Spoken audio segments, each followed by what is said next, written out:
Good morning, everybody. I always find it entertaining when somebody introduces me and they're like, I have no idea. I feel like that's the conversation my mom has had with my identical twin brother and I our entire life. It's like, I'm not sure. It's great. So it's great to meet everybody. Thank you for the opportunity to be here. For a little bit of context of what Diane was sharing, I have a private practice in Atlanta. I generally refer to myself in the easiest way as a personal trainer for your brain. So I'm board certified in what's called functional neurology. So I help support complex brain rehab without drugs or surgery. So everybody who comes to me is a complex unresolved case, which you tend to attract what you are or what you need, right?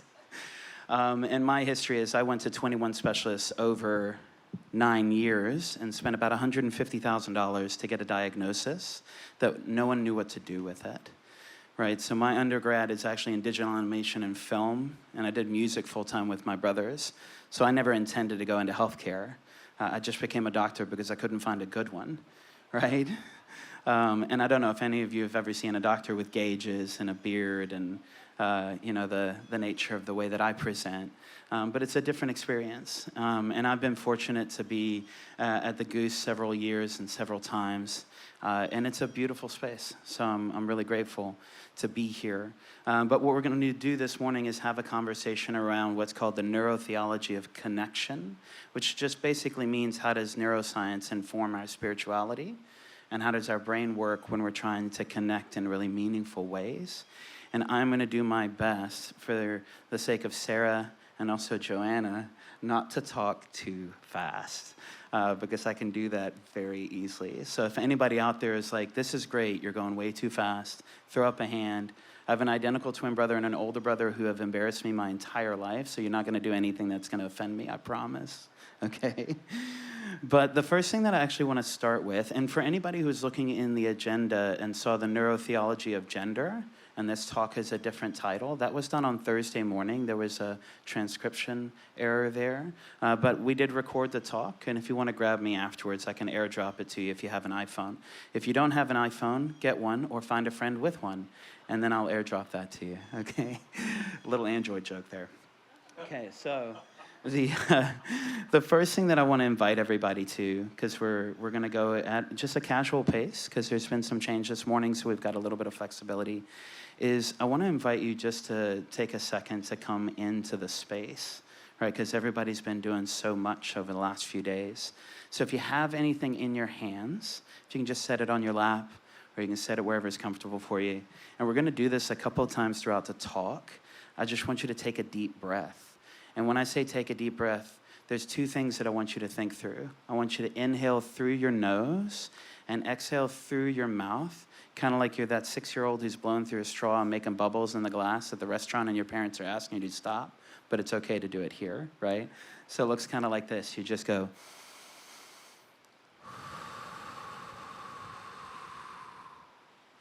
And the thing that we're going to keep doing the whole day is we're going to keep coming back into the driver's seat.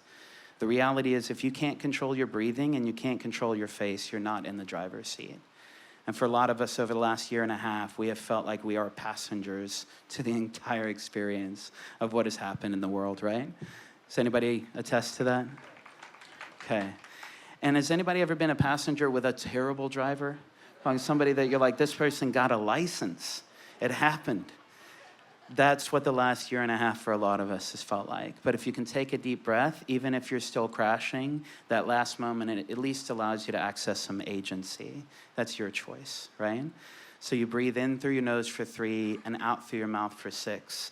And the fact that you made the choice to breathe in through your nose and out through your mouth will give you the chance to connect with safety.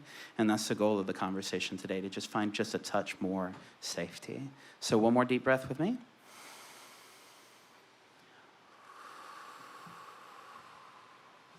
All right, everybody ready for a practical exercise with your hands? Because you should still have nothing in your hands. We're going to take notes if you'd like to. But also the other thing, I encourage you, if you're a consummate note taker, oftentimes that comes from a place of feeling like you're going to miss something. I really encourage you, because we can't actually multitask. It's a myth with the way the brain works. Feel free, if you can, to take whatever feels like it hits a bass note in you. So if it's something that you go, my God, that's why I came this morning, write that down. The rest of it is going to be ancillary, and whatever is here for you this morning will hit you squarely in your spirit, okay? But here's a practical exercise. Does anybody not have 10 fingers? Because I've done this exercise before. Not everybody had 10 fingers, or anybody's missing a hand. I work with a lot of combat injured veterans, and this is a real thing, not to offer some levity or triviality. But if you've got your 2 hands, I want you to just put them together, side by side, okay? And then what I want you to do is just naturally interlock them. Now take a look and say to yourself, which thumb is on top? Chances are it's either a left or a right. You got a 50-50 shot, okay? So which finger is on top, okay? Just take a note of it. Everybody's going to be different. Now put your hands back together. Now what I want you to do is I want you to switch and hold. Did anybody hear what just happened? You can take your hands apart. Some of you are like, thank God, please. Yes, please. There were a couple did anybody hear the groan? Did anybody feel super good about that? You're like, this is why I woke up this morning. That felt great. What's the normal experience that everybody had? Can you shout out a word? What did it feel like? It felt odd, weird, challenging, uncomfortable, awkward, confusion, warm, gross, unsettling, different. Has anybody had any of those words come up in the last 2 years? Okay, now how many of you have lived with your own hands your whole life? Everybody? Okay. How is it possible that all you did was change the location of your own hands and it introduced a profound degree of discomfort in you? Is that weird? Right? So this is a theme that I want you to think through in the talk today when we talk about connection, because you're just connecting your own hands in a different way, and it feels profoundly unfamiliar. And if it's unfamiliar, it can feel unsafe. And if it feels unsafe, it can feel threatening. And if it feels threatening, then it feels very, very difficult. But I want you to reframe unfamiliar to unpracticed. And remember, it's not that it's unhealthy, it's that it's unpracticed. So when you encounter something that's unpracticed, your brain's default is to say, hold up, doesn't compute, something's uncomfortable. And if you're uncomfortable, is it understandable and appropriate for you to go, something's wrong? But now take a second, because we're in an environment this weekend at Goose where how many people are in this space because somewhere in your walk, in the time that you've been in the planet, somebody told you that there's something wrong about you. Anybody relate to that? Yeah, a couple of you? Something's broken. Something's not worked. It's malformed, right? I ended up finding out after the diagnosis, I have what's called the Chiari malformation. And you can have hernias all over the body. I don't recommend them in the brain. That one's a little bit tough. And what ended up happening is I created a plumbing issue where I have compression around all 4 sides of my brainstem. I was run over by a car when I was 8. After 6 months of being in the States, my family immigrated on refugee status or asylum status as refugees from Congo. I don't look like the African refugee kid named Jerome, but that's my history. 6 months later, I got run over by a car in Murrayville, Tennessee, if anybody knows where Murrayville is. And I'm the only person that I know that was run over by a car and subsequently spanked by my dad for being run over by that car. Yeah, take that for a second. I love that. That was the best laugh right there. You know, laughter, levity neuters pain, y'all. Some of you went, wow, that must have been rough. Yeah, but at the same time, my dad was an immigrant guy who moved to the country with $100 in 2 suitcases and wasn't sure what happened when you went to the hospital. So he refused the ambulance. He was also a special forces guy for 15 years in the Rhodesian Bush War, spoke 13 languages, 9 of them were tribal. And he put me on the hood of an F-150 when I was 8, looked at me after I'd just been run over by a car and said, I've seen people die, you're gonna be fine. Anybody have an experience at 8 that didn't go so well for you, right? Everybody's got different experiences. So the reason I show you this practical exercise of connecting with your own hands is there anything intrinsically, innately, ontologically flawed about your own hands? Is there anything wrong about that? No. Nobody's ever looked at my hands and gone, there's something intrinsically wrong with them. I might not be able to use them as well as other people, but I don't feel they're intrinsically broken. Does that make sense? From a quality standpoint, not a performance standpoint. So the phrase that I also want you to think through throughout the day is this is not about being less broken. It's about becoming more whole.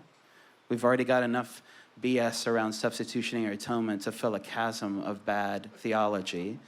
This is not about being less broken. It's about becoming more whole. Fair? Because in my world as a patient, when I average 80 to 100 full-blown migraines per calendar year, 2 of them this week, I don't need anybody to tell me that I'm having a hard week, right? I don't need anybody to tell me that I'm having a difficult year. I'm 38 and I've had over 2,100 migraines, right? I already know what my body and I are having a conversation about. I would like to know where I can work through that, and that's the goal of the conversation today. Fair enough? Cool? Deep breath.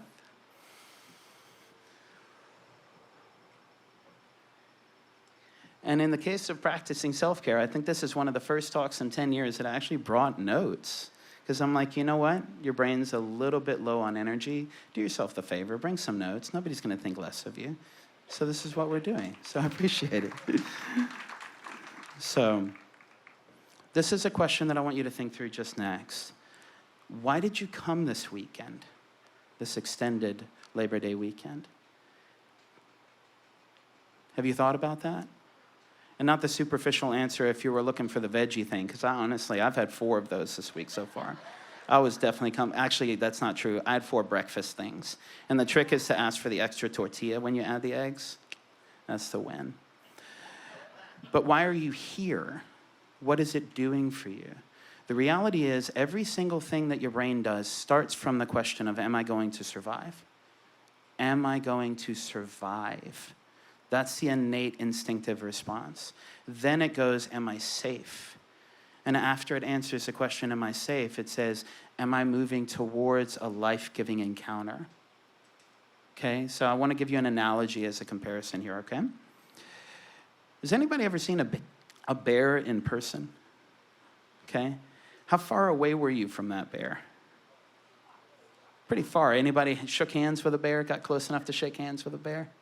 Okay, what's the thing that's going to come up in your body if a bear starts to walk through the front of the section in front of the stage here? You're going to be like, man, that's the coolest thing I've ever seen. I'm going to go check that out. Okay? When you're in a survival mode, there are a couple of things that happen to your body. And I want you to hold this phrase, okay? Because at the end of it, I'm going to keep reminding you there are no bears. There are no bears, unless there is a bear, and then your response should be appropriate and according to that threat.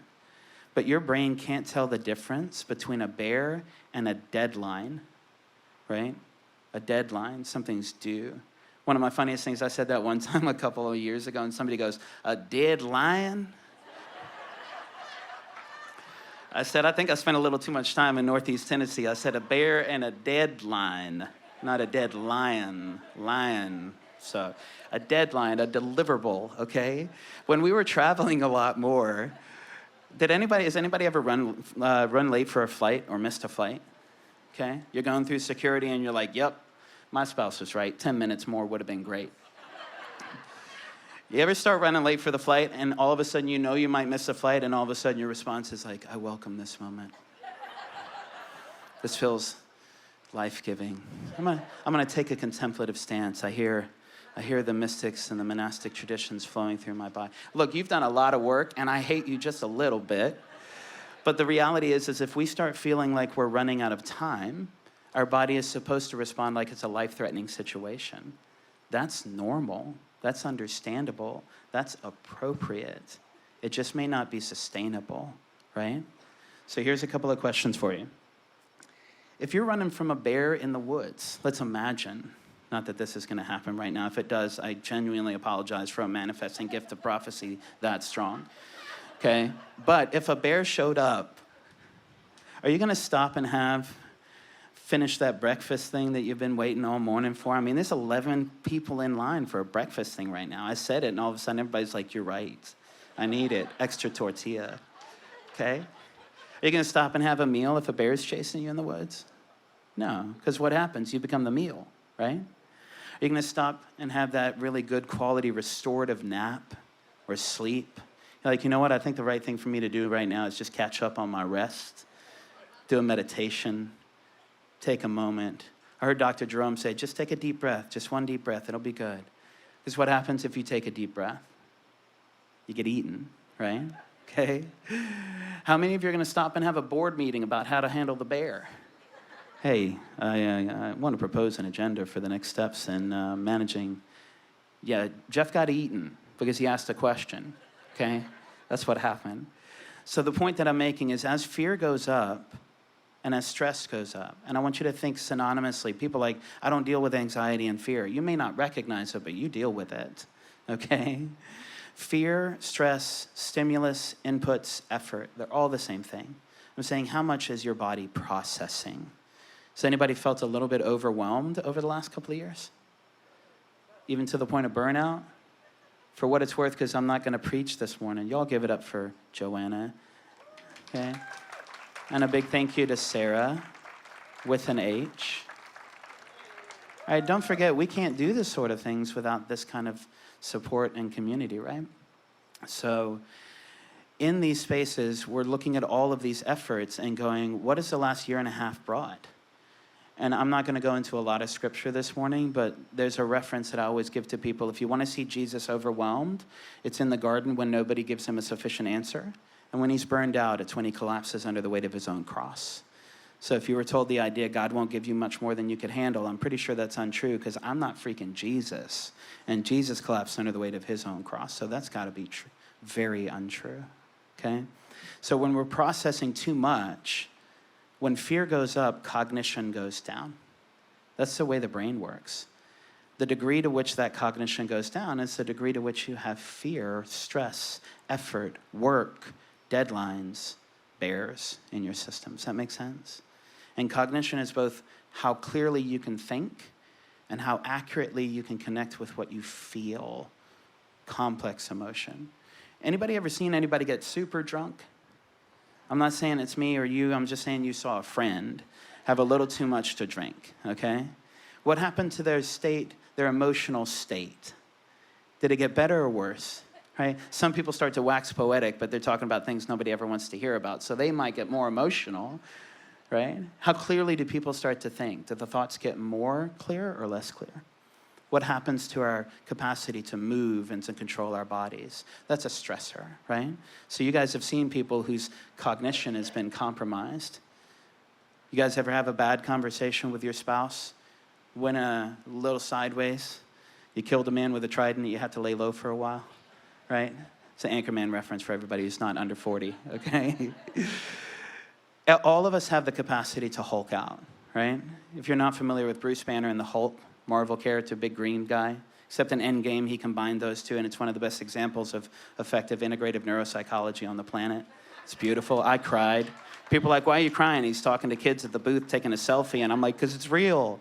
That's exactly what we're trying to do. We're trying to integrate. But I want you to realize the Hulk and Bruce Banner are the same person. They just show up in different contexts. So what happens when we get triggered? What happens when a bear shows up? Does our gut shut down? Does our cognition shut down? Does our sleep get affected? Anybody been chased by a bear and thought it's a good idea to start having sex with that spouse or partner or person that you've really been chasing for a while? Do you guys know that we're the only mammals on the planet besides one other that mate for pleasure? Anybody know the other one? Dolphins. That's why they're always squeaking. Ask yourself, was that understandable? Based on my past? Was it appropriate based on that scenario? And is it sustainable? And the fascinating thing, regardless of the number of degrees or the lack thereof that you have, when you ask yourself the question, is that sustainable? Spirit will show up and start to orient you to what is and isn't sustainable in that situation, regardless of what you consider your level of understanding and expertise to be. Does that make sense? Okay, it's an orientation. One more deep breath. All right, everybody ready for another practical? You ready? Okay, if you are able, and if your body is in a position that they can support you, will you stand up for just a second? And if you are not, please understand that there is no judgment in that. Your body is supporting you in the position that you are in, and that is a gift. Okay, now what I want you to do is take a deep breath in through your nose and out through your mouth. Okay. Now, if you can, in the position that you're in, if you're able, put your feet side by side, toes touching, heels touching. If you can't, leave them in a position that is supportive, if it's shoulder width. All right, and here's the thing. I'm about to ask you to do something that I want you to do it for 1 second, okay? Don't be a hero and do it for 10, because some of you might fall over, all right? I'm asking for 1 second, then we're going to do 3, and we're going to do 5. If at any point you don't feel safe, I want you to immediately open your eyes and check in, all right? If you already know that you have balance issues, use your agency to elect not to do this. That's your choice and your safety, okay? So if your feet are side by side, I want you to just close your eyes and open. Close your eyes and open. Now what we're going to do, if you can, is we're going to close our eyes, and I'm going to count to 10, and then when we get to 10, I'm going to say open. Are you ready? Deep breath. Close your eyes.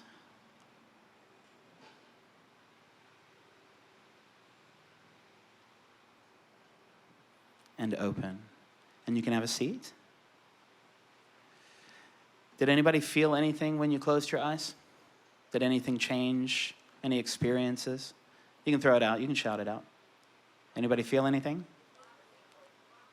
A little bit wobbly. I saw one person actually said that they got slain in the spirit. They just went straight down.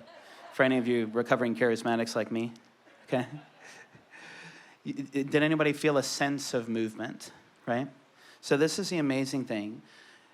Vision is the hog in the brain. It is the highest pay rate, okay? And here's where the metaphor is going to connect for you. 25% of all sugar and fuel in our body goes to our brain. 25% of everything that goes to our brain goes to vision. So when you lose vision, your body has to kick in so many other systems, and it is going to ask for a lot of support. But how many of you fell over? Did anybody actually fall down? Some of you may have lost your balance. You may have opened your eyes to correct, but did anybody actually fall? Nobody fell, right? So this is one of the things that I want you to see in the last year, and also, if you don't mind me sharing, Ken, as an example, the body is so profoundly made that if you lose a sensory system, your brain will figure it out. It is incredible what our brains are capable of doing for us, even if we lose what feels like a natural resource.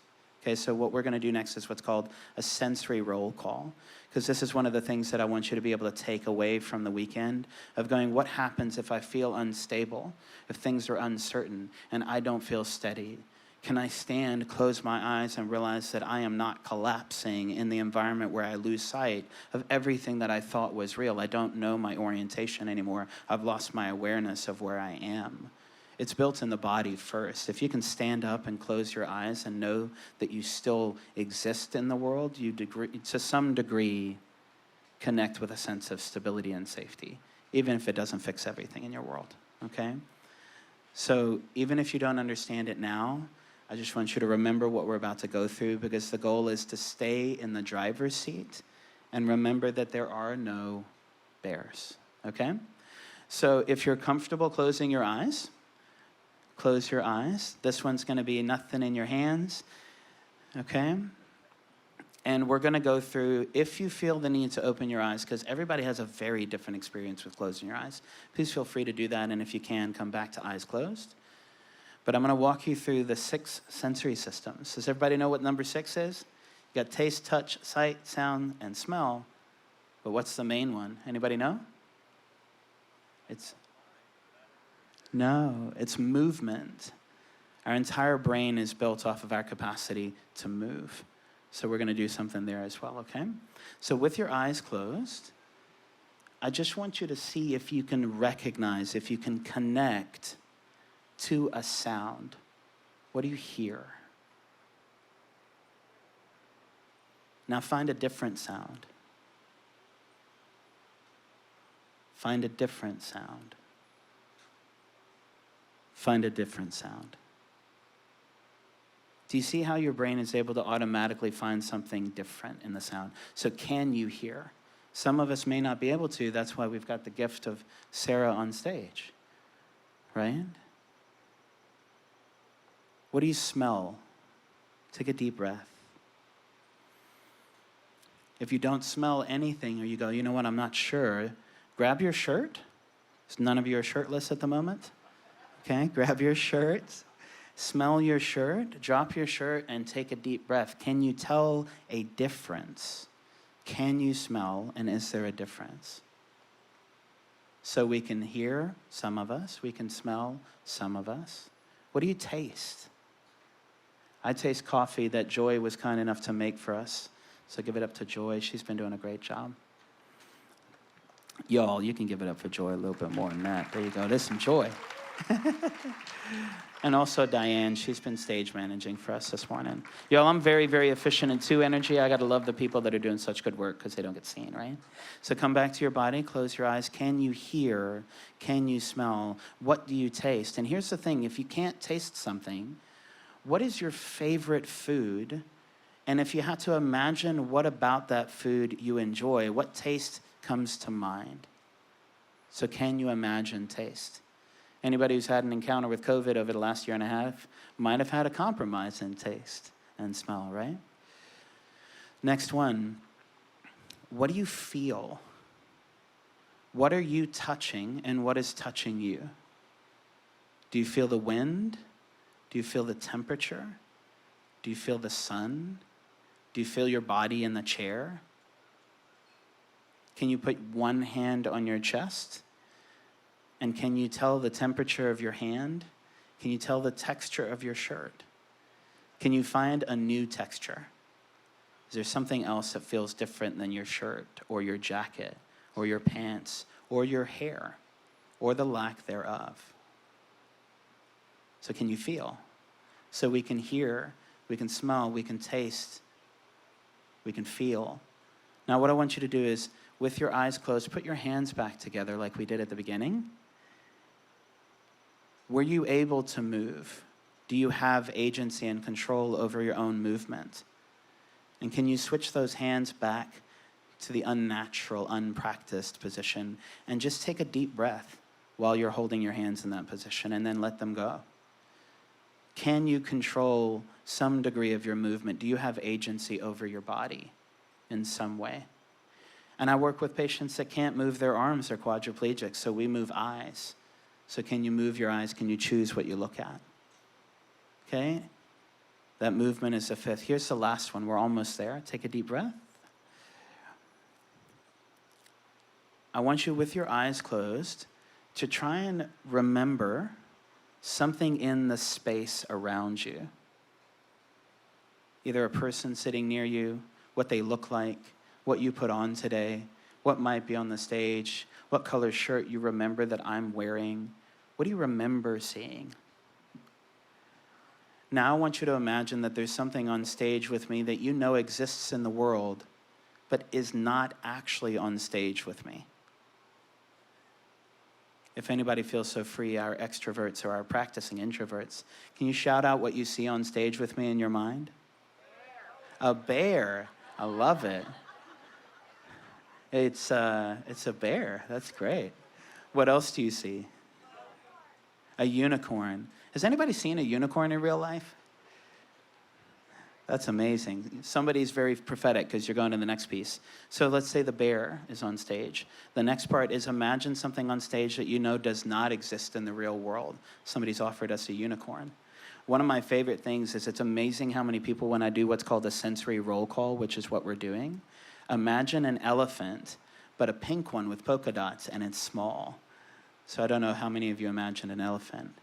Now what I want you to do, the last piece, is open your eyes, and that piece that you remembered about yourself or about your environment or about what color shirt I was wearing, check in and see if that was true. Would you adjust it? Does it feel accurate? Is there a little bit of something that you would say, you know what, I completely forgot that there was a stool next to Dr. Jerome, right? Does anybody see a bear? All right. The reason for the sensory roll call is in all of the things that we're dealing with in the world, the biggest thing that offers us an opportunity to make the next best choice is whether or not we can remember that we have capacity to make a choice. Can we connect to our own agency, our own ability to think and feel to smell, taste, see, hear, move in our body and our being. So when you go through a sensory roll call, all you're doing is doing an audit of whether or not you're still here and whether or not you still end up in the driver's seat. Does that make sense? Okay? So everybody take a deep breath for me. One more. And here's the last point that I'll make for you. We're close to time. Your brain has 4 degrees of connection or perception for your experience as a human being. Okay? It has an internal, a local, a regional, and a global perspective. So, can you put your hand on your own body for just a second? This is actually a local connection. Has anybody ever gone, yeah, that hit a little harder than I meant to, I gotta use the restroom, right? Anybody ever had that happen? Bear starts chasing, you get into an argument with somebody, and all of a sudden your digestive system goes haywire because it dysregulates when fear comes in, and you're like, I have constipation, or I lost my appetite, or I think I need to use the restroom. Anybody ever had that happen? Or you go to talk and you want to vomit because your digestive system isn't supposed to work when you get stressed? I'm not saying that's ever happened to me, but I've heard about it, right? I've heard about it. That sense, that internal sense, is what's called interoception, internal perception. When I touch my body or something's within reach, that's called proprioception, or something within reach, okay? Now for me, how many of you guys could reach out and touch me right now? Right? I feel like is that David Bowie that I just heard in my head? Somebody, there's a song there. But nobody can reach out and touch me. So that's somebody that's within reach, me, and then somebody who's just out of reach, okay? Then we've got the global experience of somebody who is not in this space, that no matter what degree of effort you used, you could not connect to them physically. Does that make sense? Internal, local, regional, global. Myself, those close to me, those just out of reach, and the stranger. Myself, those close to me, those just out of reach that I could close the gap with, and the stranger. The reason I mention this, and the reason for the talk to kind of land this around the neurotheology of connection, is the degree of connection that you are looking for and the outcome that you are looking for is wholly dependent on the effort required. So whatever your outcome is that's desired is going to depend on the effort required. What does that mean? How many of you have family members or people in your faith communities, or the lack thereof, that you do not feel connected to anymore? How many of those people have you done a profound amount of life with, and you can be within 6 inches of them because they may sleep in the same bed as you? But how close do you feel, right? This is not about a physical proximity thing alone. It's about a connection piece. What does it look like to think that somebody is 6 inches away from you, but they're a stranger? That's called a sensory mismatch in the brain. And one of the things that happens is we think the people are in proximity and in community physically, but they're not in relationship with us. So we're putting in so much effort, but they live on the other side of the world in the same room as us. Does anybody have that experience? Okay? So when we know it's an internal, local, regional, and global conversation, one of the things that I want to encourage you to do, because it will reorient your entire body's experience with whether or not it's possible. And if it doesn't feel possible, it doesn't feel safe. And if it doesn't feel safe, it doesn't feel like you can survive. So we have to find some degree of safety first in order to not compromise our cognition because our fear went up. Does that make sense? Yeah? So one of the things that you can do in the world that you're living in the connections that you're making, is ask yourself, am I asking a question about the degree of relationship proximity, the degree of relational connection, or the degree of physical connection? And if you don't know, one of the things you can do is that sensory roll call. Check in with where you are. Check in with what's happening in your world. What is the basics of, am I taking a deep breath? Have I checked in to go, my heart rate's at about 90, which is actually pretty good for me. Because when I stand up, I pressure wash my brain, so my heart rate's normally at about 110. Wouldn't recommend it. But I can check in quickly that this actually feels pretty safe for me. I feel pretty good with you guys right now, which that's kind of cool, right? So that's awesome. So here's the last question that I want you to consider as you go home. One, just to remind you, your brain cannot tell the difference between a bear and a deadline. So it may be relevant, but it may not be real. And as you process these things and you get triggered, and we all get triggered, and when you get triggered, you are the 7-year-old version of yourself, or in my case, the 8-year-old, until someone more mature steps back into the driver's seat, which you can do with one deep breath. So here's the question that I encourage you to consider as you move forward, because it has impacted everything that we have done in our last 2 years and the time that we've been on the planet, but it's been exacerbated and amplified globally over the compound interest of the fatigue and the trauma that we've experienced collectively over the last 2 years. And here's the question, because it will help you determine whether or not there's a real bear in the room. Because if there's a real bear in the room, y'all, if it's a life-threatening situation, everything that I just shared with you comes off the table, and you do whatever you need to do to get safe, okay? Everything. Case in point, do not stay in an abusive relationship if it's unsafe, just because your pastor told you it was a good idea. Your pastor is an idiot, right? He's also probably not a mental health professional trained in neuropsychology, board certified, or a clinician. Okay? So here's the question for you. Is my actual life in danger right now, or is my way of life in danger?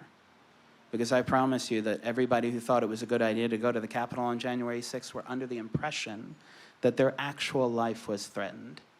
But nobody sat down to tell them that their way of life was being threatened. And that's a very different thing. So as you go home and you digest this information and you think, okay, my trigger is understandable, my response is appropriate, but is it sustainable? If my life is in danger, no. If my life is being threatened, no. If my way of life is being compromised to a degree that I can't sustain this kind of effort for an extended period of time, I don't know if I'm here in 5 years if things don't change. I don't know if I'm here in 5 days if things don't change. Then you have to have a way of life shift. Case in point, you come to Wild Goose for a few days and your way of life shifts. Make sense? I appreciate the time to connect with you guys. It's been such a gift. Let's take one more deep breath. Oh, we're so close. Everybody's like, yes. One more deep breath. And remember, there are no bears. Love you guys.